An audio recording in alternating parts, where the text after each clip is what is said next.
आगे देखते हैं महान्यायवादी, महाधिवक्ता और नियंत्रक महालेखा परीक्षक टॉपिक से 2023 में पूछे गए प्रश्न। पहला प्रश्न है, भारत के सर्वोच्च न्यायालय में सरकार का मुख्य विधिक सलाहकार और इसका प्राथमिक अधिवक्ता कौन है? इस प्रश्न का सही उत्तर हो जाएगा विकल्प डी, उपर्युक्त में से कोई नहीं। व्याख्या देख लेते हैं।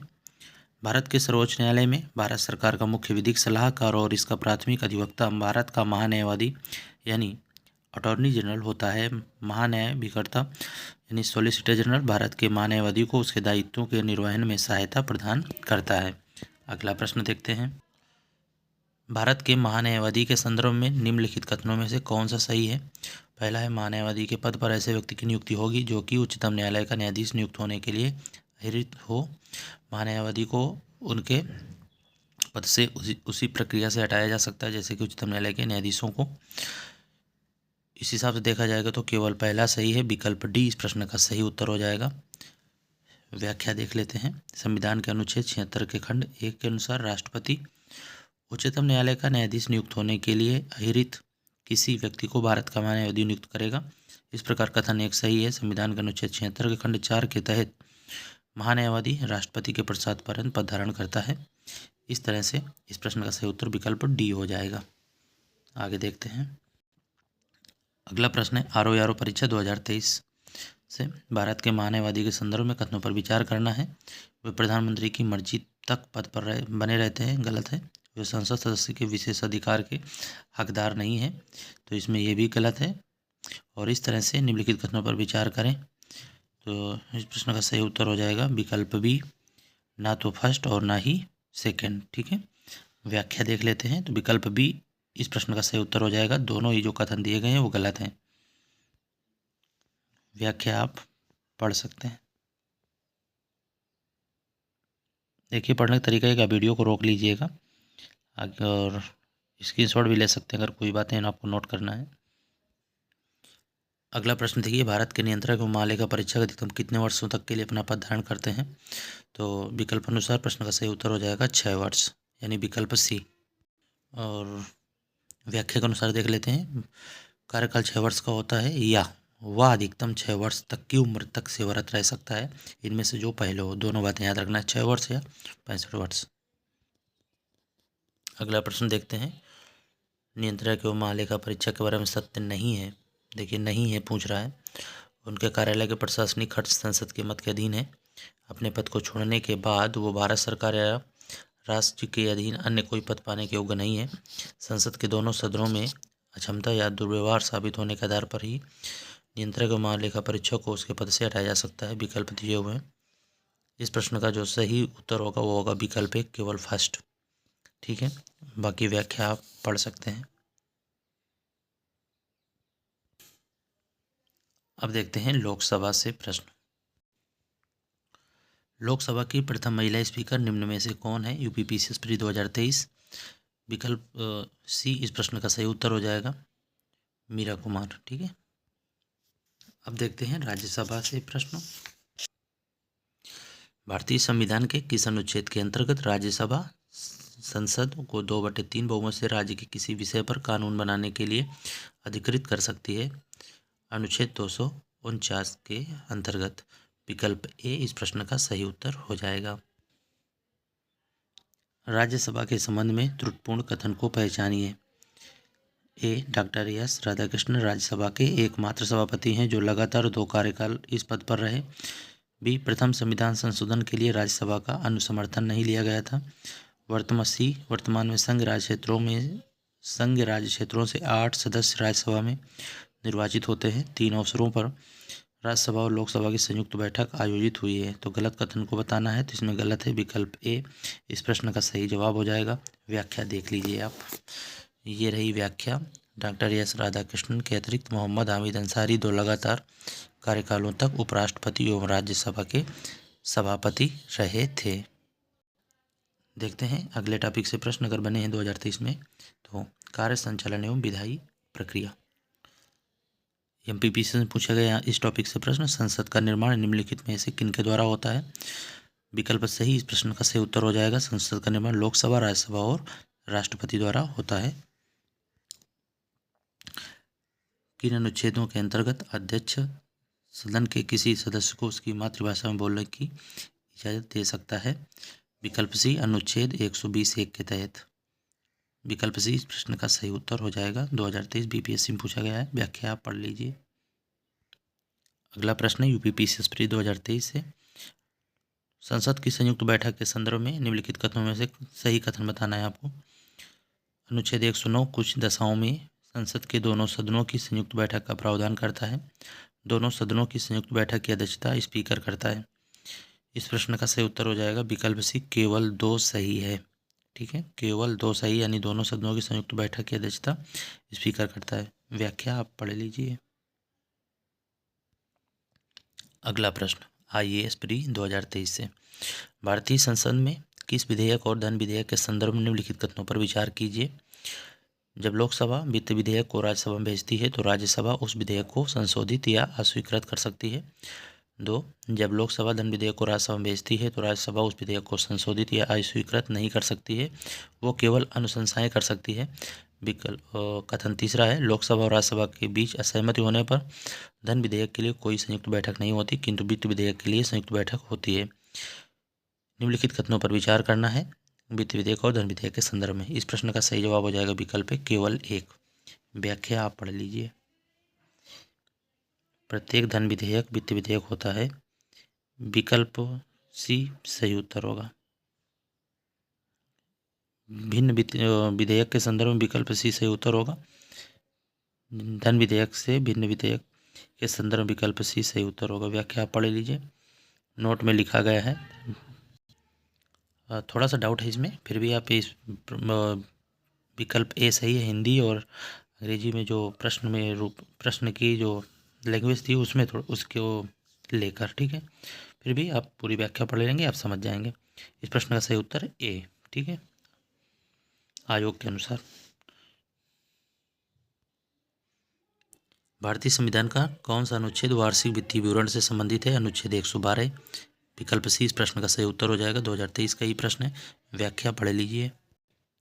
अगला प्रश्न देखिए, संसद के सचिवालय में पदों के संदर्भ में निम्न में कौन सा कथन सही है? ए संसद के प्रत्येक सदन के सचिवालय के लिए सम्मिलित पदों को सृजित किया जा सकता है। संसद को अपने किसी भी सदन के सचिवालयी स्टाफ की सेवा शर्तों को विनियमित करने का अधिकार होता है। विकल्प डी इस प्रश्न का सही है। दोनों एक तथा बी सही हैं। दोनों कथन यहाँ पर सही हैं। व्याख्या पढ़ लीजिए। अगला प्रश्न है, भारतीय संसद के लिए नए भवन को किस वास्तुकार ने डिजाइन किया था? उत्तर हो जाएगा बिमल पटेल। विकल्प सी इस प्रश्न का सही जवाब हो जाएगा। व्याख्या पढ़ लीजिए।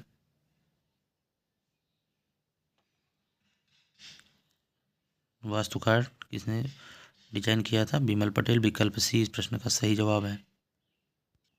संसदीय समितियां, यहाँ से प्रश्न देखते हैं। इस प्रश्न का जवाब आप कमेंट करिएगा। भारतीय संसद की सबसे बड़ी समिति कौन सी है? प्रश्न का सही जवाब क्या होगा आप कमेंट जरूर करिएगा। अगर आप वीडियो देख रहे हैं तो आप ज़रूर करेंगे, ये विश्वास है। कमेंट करने से क्या होगा, हमें लगेगा कि आपने पूरा वीडियो देखा है, आपको इस वीडियो से अच्छी जानकारी मिली होगी, आपका रिवीजन हुआ होगा, हमें ऐसा लगेगा। तो जिससे आगे आने वाले समय में ऐसे ही PYQ यानी प्रीवियस ईयर क्वेश्चंस के वीडियो आप तक पहुंचाते रहेंगे, छोटे छोटे, ठीक है। क्योंकि बहुत बड़ा वीडियो नहीं करेंगे कि 2 घंटे कर दिया, 15-15, 20-20 मिनट के छोटे छोटे वीडियो आप तक पहुंचेंगे।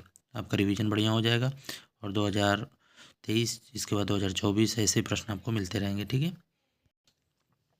अब देखते हैं संसदीय अधिनियम से प्रश्न बने हैं तो। सूचना का अधिकार अधिनियम के निम्न में कौन सी धारा केंद्रीय सूचना आयोग के कार्य और शक्तियों से संबंधित नहीं है? विकल्प डी इस प्रश्न का सही उत्तर हो जाएगा। इस प्रश्न की व्याख्या आप पढ़ लीजिए।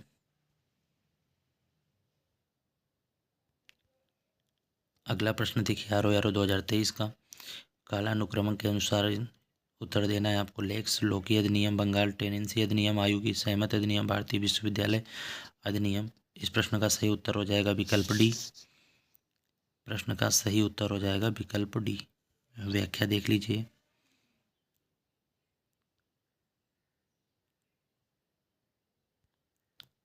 अगला प्रश्न है IAS प्री 2023 का, निम्नलिखित युग्मों पर विचार कीजिए। तो एक तरफ कृत्य हैं और ये कृत्य जिस नियम के अधीन आता है कार्य और अधिनियम है। शेष प्रश्न ये यहाँ पर रहा। प्रश्न आपने देख लिया और इस प्रश्न का सही उत्तर हो जाएगा विकल्प बी, केवल 2 सही है। व्याख्या देख लीजिए। आप वीडियो रोक कर पढ़ लीजिएगा, पढ़ेंगे तो सब वीडियो बहुत ज़्यादा समय के लिए बन जाएगा, ज़्यादा टाइम हो जाएगा इसमें, इसलिए आप देख लीजिए, वीडियो को रोक कर आप पढ़ लीजिएगा, ठीक है। अगला प्रश्न देखिए, IAS प्री 2023 में पूछा गया है, निम्नलिखित कथनों पर विचार कीजिए। एक बार यदि केंद्र सरकार किसी क्षेत्र को समुदाय प्रारक्षित अधिसूचित कर देती है तो इस तरह से कथन 1, 2, 3, 4 हैं, आप पढ़िएगा, ठीक। विकल्प सी केवल 3, केवल 3, ठीक है। इस प्रश्न का सही उत्तर हो जाएगा विकल्प सी। व्याख्या देख लीजिए आप, ये रही व्याख्या इस प्रश्न की। अब देखते हैं सर्वोच्च न्यायालय से पूछे गए प्रश्न 2023 में। सर्वोच्च न्यायालय के एक न्यायाधीश का त्याग पत्र संबोधित होता है राष्ट्रपति को। विकल्प इस प्रश्न का सही जवाब हो जाएगा। PCS प्री 2023 और 14 दोनों में पूछा गया है, तो विकल्प व्याख्या देख लीजिए। BPSC प्री में पूछा गया कॉलेजियम प्रणाली के बारे में, निम्नलिखित कथनों पर विचार करना है। 1, 2, 3, 4 कथन दिए गए हैं, 4 कथन हैं और ये रहे विकल्प, और इस प्रश्न का सही जवाब हो जाएगा BPSC प्री 2023 का विकल्प डी सही उत्तर हो जाएगा। और प्रश्न की व्याख्या आप देख पा रहे होंगे, ये रही प्रश्न की व्याख्या। हमारा उद्देश्य है कि आपको बुक ना लेनी पड़े। अगर आपने 2022 की बुक लिया है तो 23 के प्रश्न कर लीजिए, 2024 की भी वीडियो आप तक पहुंचा देंगे, तो आप रिवीजन कर लीजिए, जो आपको अच्छे पॉइंट लगे आप उनको नोट कर लीजिएगा। अगला प्रश्न है ROR 2023 का, अनुच्छेद और प्रावधान सही सुमेलित नहीं है। तो इस आधार पर अगर देखा जाए तो अनुच्छेद 124 में उच्चतम न्यायालय का अभिलेख न्यायालय होना नहीं है, यही सही सुमेलित नहीं है। विकल्प इस प्रश्न का सही उत्तर हो जाएगा। आप देख पा रहे होंगे अनुच्छेद 124 में उच्चतम न्यायालय की स्थापना और गठन संबंधी प्रावधान है, न कि उच्चतम न्यायालय का अभिलेख न्यायालय होना। व्याख्या आप देख लीजिए। IAS प्री का क्वेश्चन है 2023 का, सारभूत रूप में विधि की सम्यक प्रक्रिया का अभिप्राय क्या है। तो अभिप्राय क्या है, तो विकल्प सी विधि की निष्पक्ष प्रयुक्ति। विकल्प सी इस प्रश्न का सही उत्तर हो जाएगा। विधि की सम्यक प्रक्रिया, ड्यू प्रोसेस ऑफ लॉ, तात्पर्य आप पढ़ लीजिए, व्याख्या आप देख लीजिए।